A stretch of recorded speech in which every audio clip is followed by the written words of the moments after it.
నమస్తే. శ్రీ గురుభ్యో నమః. ఆదిత్యాయ చ సోమాయ మంగళాయ బుధాయ గురు శుక్ర శనిభ్యే రాహవే కేతవే నమః. వాగార్ధవేవ సంపృక్తో వాగార్ధ ప్రతిపత్తే జగతపితరౌ వందే పార్వతీ పరమేశ్వరౌ.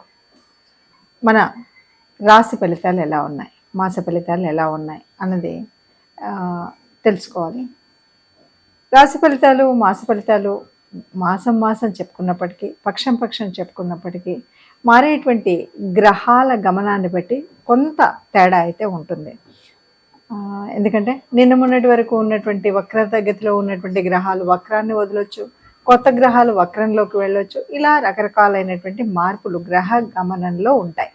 మరి ఇలా గ్రహ గమనంలో వచ్చేటువంటి మార్పుల్ని, అలాగే మరి గ్రహాల యొక్క దృష్టి కానీ, గ్రహాల యొక్క యుతి కానీ, ఇవన్నింటి యొక్క ఎఫెక్ట్ అనేది మనకు మారుతున్నటువంటి, అంటే ఆ గ్రహాల ప్రభావం మానవ జీవనాల మీద పడ్డం. రాశి ఫలితాలు, ఎవరు ఏ రాశిలో పుడితే లేకపోతే ఆ రాశి ఫలితాలు, లేదు అంటే లగ్న ఫలితాలు, మొత్తంగా మాత్రం ఆ లగ్నంలో పుట్టారా, ఆ రాశిలో పుట్టారా అన్నదాన్ని బట్టి మనకి ఆ ఫలితాలు తప్పకుండా గ్రహాల యొక్క ప్రభావం కనిపిస్తూ ఉంటుంది.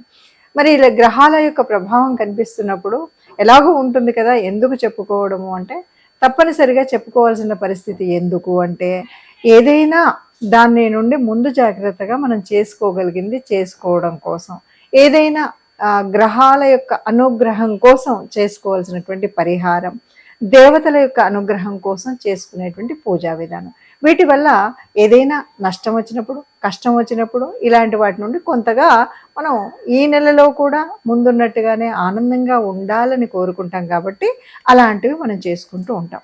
మరి దానికి గాను డిసెంబర్ 2024 రెండవ పక్షానికి గ్రహస్థితి ఎలా ఉందో చూద్దాం. దానికి ముందుగా ఉపస్థితి అయినటువంటి గ్రహాల యొక్క గమనం కనుక చూసినట్టయితే మనకి వృషభంలో వక్రించినటువంటి గురువు ఉన్నాడు, కర్కాటకంలో నీచ పొందినటువంటి కుజుడు ఉన్నాడు, కన్యలో కేతువు ఉన్నాడు, ఆ తర్వాత మనకి వృశ్చిక రాశిలో బుధుడు ఉన్నాడు.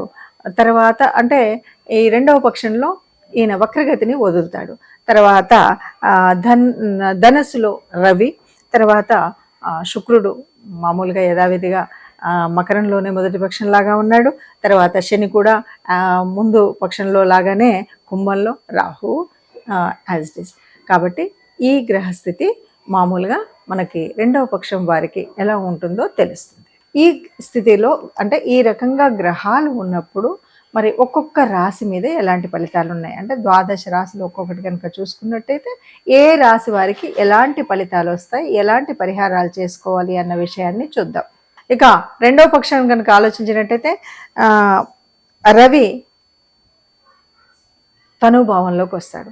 ఎప్పుడైతే రవి ఉన్నాడో మనకు ఆరోగ్యరీత్యా బాగుంటుంది, ఒక తేజస్సు ఉంటుంది, తనుభావం అంతా కూడా తేజస్సుతో టీవీతో నిండినట్టుగా ఉంటుంది. ఎవరికి ఏది చెప్పాలన్నా కూడా ఒక డిగ్నిటీ అంటారు కదా, ఆ విధంగా కొనసాగుతుంది. దీనివల్ల ఏంటంటే మనం ఏది చెప్పాలనుకున్నా కూడా గంభీరవాదనంతో చక్కగా చెప్పగలిగేటువంటి స్థితి ఉంటుంది. మనం చెప్పింది వేదంలాగా ఉండేటువంటి పరిస్థితి కూడా ఉంటుంది. తదుపరి రాశి ధనుసు రాశి వారికి ఎలా ఉంది అని కనుక మనం చూసినట్టయితే ధనుసు రాశి వారికి ఈ పక్షంలో అంటే మొదటి పక్షంలో కనుక చూస్తే వ్యయభావంలో ఉన్నటువంటి రవి ధనుభావంలోకి రెండవ పక్షంలోకి వస్తాడు. ఇక శుక్రుడు ద్వితీయంలో ఉన్నాడు. చక్కగా ధనస్థానం, వాక్స్థానం కాబట్టి చాలా అద్భుతంగా ఉంటుంది.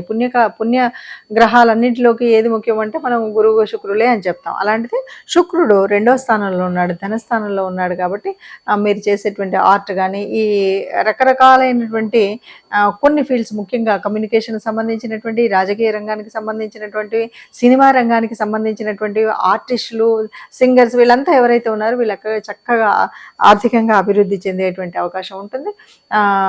అన్నిట్లలో కూడా అభివృద్ధిగా కనిపిస్తారు. అయితే 4లో రాహు ఉన్నాడు. 4లో రాహు అంటే ఏదైనా వ్యాపించడమే. ఈ వ్యాప్తి ఎలా ఉంటుంది అంటే మనకు కనుక మన జన్మజాతకంలో ఉన్నటువంటి కుండల్లో సరిగ్గా ఉన్నప్పుడు అంతా కూడా మంచి వ్యాపిస్తుంది. లేదు అంటే కమ్యూనికేషన్లో ఇబ్బందులు ఇలాంటివన్నీ జరుగుతూ ఉంటాయి. ఇక గురువు 6లో ఉన్నాడు. 6 అంటే ఇది రోగస్థానం, శత్రుస్థానం. కానీ గురువు ఎప్పుడు కూడా చేయడు. అన్నిటికీ మించి మరి ధనుసు రాశికి రాష్ట్రాధిపతి. రాష్ట్రాధిపతి ఎప్పుడు కూడా తన రాశికి తప్పు చేయడు కాబట్టి ఎలాంటి భయాన్ని మనం పెట్టుకునేటువంటి పని లేదు. రోగ, శత్రువు, రుణాలు ఇలాంటివి ఏవీ లేదు వక్రీకరించి ఉన్నప్పటికి కూడా. తర్వాత అష్టమంలో ఉన్నటువంటి కుజుడు, అష్టమము అంటే కొద్దిగా ఆయు కారణం.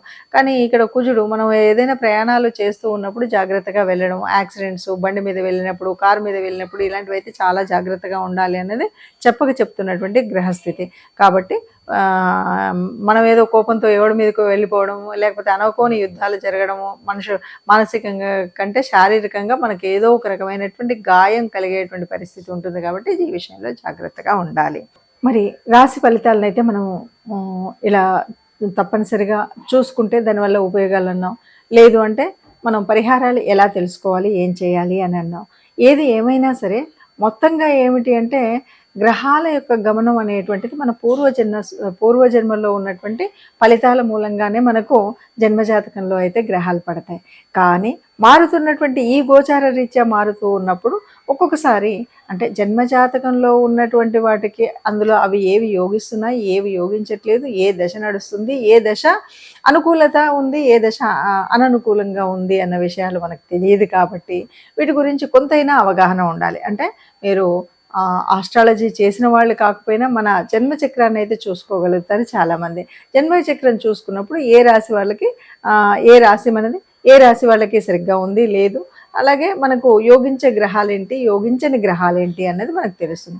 అలా తెలియని వారు ఎవరైనా ఉంటే మీకు నచ్చినటువంటి, మీకు తెలిసినటువంటి జ్యోతిష్యులు ఉంటారు కాబట్టి వాళ్ళ దగ్గరికి వెళితే మీ గ్రహరీత్యా మొత్తంగా జీవితం యొక్క పూర్తి పరిస్థితిని మనకు ఈ కుండల్లో చూపెడతారు. అదే కాకుండా మనకు ప్రత్యేకించినటువంటి ఏవైనా ఉన్నా మనం తీర్చుకోవడానికి ఉంటుంది. అయితే ప్రస్తుతం ఇప్పుడున్నటువంటి స్థితిలో అంటే డిసెంబర్ మాసంలో 2024లో ఉన్నటువంటి గ్రహ గమనాన్ని బట్టి ఒక్కొక్క రాశి వారికి ఒక్కొక్క విధంగా ఉన్నాయి. ఏది ఏమైనా ఇక్కడ ఏంటి మనం చూస్తున్నామంటే 3 గ్రహాల యొక్క వక్రస్థితిని చూస్తున్నాం. 3 గ్రహాలు వక్రజయించి ఉండడం అనేటువంటిది ఉంటే ఏదో ఒక గ్రహం ఏదో ఒక రాశి నుండి మన రాశికి 4వ స్థానం అవ్వచ్చు, 5వ స్థానం అవ్వచ్చు, 1వ స్థానం అవ్వచ్చు వక్రించి ఉన్నప్పుడు ఫలితాలు వేరుగా ఉంటాయి. సరే 15వ తారీఖులో బుధుడు మారినప్పటికి కూడా అలాగే మరి కుజుడి దగ్గరికి వచ్చేసరికి కేవలం వక్రగతి కాదు, ఇక్కడ ఏంటంటే నీచ పొందినటువంటి కుజుడు అంటే దానివల్ల కూడా ఫలితాలు వేరుగా ఉంటాయి. ఇలా అన్నీ ఉన్నప్పుడు తప్పనిసరిగా అన్నింటికీ ఒక ఉపచారంగా తీసుకుంటే కనుక తప్పనిసరిగా మనం చేయాల్సింది ఏంటంటే నవగ్రహ మండపానికి వెళ్ళడం. ఎందుకంటే ఒక కుజుడు అవ్వచ్చు, ఎవరైనా ఉండవచ్చు, మనకి ఏ రాశి ఏంటో మనకు తెలియకపోవచ్చు. అందువల్ల వీలు చూసుకొని వారానికి ఒక్కసారైనా నవగ్రహ మండపానికి వెళ్ళడం, నవగ్రహ ఆరాధన అంటే మనకు తెలిసినటువంటి ఆ 9 గ్రహాలకి వాటికి ఉన్నటువంటి స్తోత్రాన్ని ఒకసారి చదువుకోవడం. ఇంతకు మించి మనం పెద్దగా చేయక్కర్లేదు. నవగ్రహ ప్రదక్షిణ, నవగ్రహ స్తోత్రాల్ని చదువుకోవడం వీలైతే. ఎందుకంటే ఏ పరిస్థితి అయినా మనకి ఎట్లా అంటే మనకు ముందున్నటువంటి దానం, ధర్మం వీటి మీదనే మన ఆధారపడి ఉంటుంది. అంతేకాదు మనం ఏ విషయం చేసినా ధర్మార్థ కామ మోక్షాలు అంటూ ఉంటారు భారతీయతలో. ఈ ధర్మము, అర్థము అనేటువంటిది అర్థాన్ని ధర్మబద్ధంగా కనుక మనము సంపాదించినా, ఖర్చు పెట్టినా చేసినట్టయితే ఈ మిగతా దోషాలన్నీ కూడా పోతాయి. కాబట్టి ధర్మబద్ధమైనటువంటి కార్యక్రమాలు చేయడం, అలాగే సర్వదేవతారూపమైనటువంటి ఆ గోమాతని దర్శించడం, గోమాతకి దర్శించడం కంటే కూడా గ్రాసం పెట్టడం అనేటువంటిది మరీ ముఖ్యమైనటువంటిది. అందువల్ల గోమాత గ్రాసం పెడతారా, మనకు సర్వ అలంకారభూతుడైనటువంటి ఎప్పుడు కూడా ఎవరికి ఏ కష్టం వచ్చినా నేనున్నాను అంటూ చెప్పేటువంటి బోలాశంకరుడు.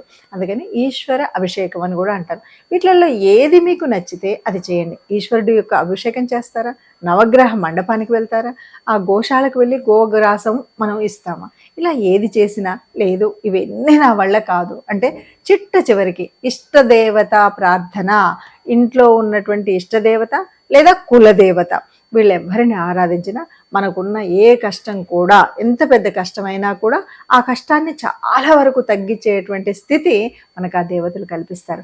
కాబట్టి అందరం సుఖంగా ఉండాలి అని మనం కోరుకుంటాం. సర్వే జనా సుఖినో భవంతు అని మనము ఒక మంగళాశాసనం అలాంటి దాంట్లో అందరూ సుఖంగా ఉండాలి, అందులో మనం ఉండాలని కోరుకుంటూ నమస్తే.